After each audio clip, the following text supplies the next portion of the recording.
మానవత్వం అనేది కేవలం మనుషుల పట్ల చూపే అవసరం లేదు. సాటి జంతువుల పట్ల, మొక్కల పట్ల కూడా చూపియొచ్చు అది. మనం మనుషులమైనందుకు అది మన యొక్క రెస్పాన్సిబిలిటీ అది. కాబట్టి అట్లా ఉండాలి బిహేవియర్.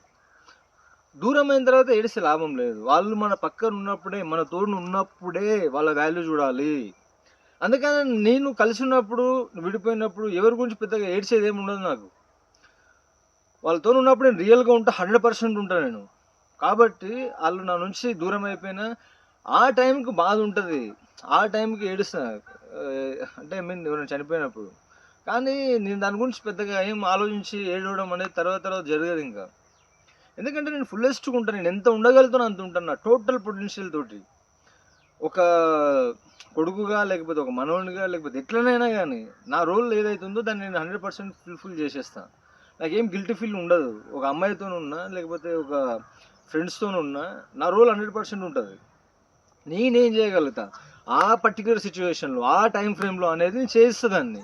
కాబట్టి వన్స్ నేను ఎగ్జిట్ అయిపోయినా, లేకపోతే వాళ్ళ దూరం అయిపోయినా నేను ఏడ్చేదేమి ఉండదు. నేను ఆ టైంలో కూడా హోస్ట్ తోటే ఉంటా కాబట్టి, నాకు తెలుసది. టైం అనేది స్కిప్ అయిపోతది, మారిపోతది వితిన్ నెక్స్ట్ మూమెంట్. ఇది మళ్ళీ రీక్రియేట్ కాదు ఈ సిట్యుయేషన్. నాకు తెలుస్తుంటదది. కాబట్టి ఆ టైంలో నేను ఫుల్లీ హోష్‌గా ఉంటా. కాబట్టి నన్ను మెమోరీస్ సతాయించవింక.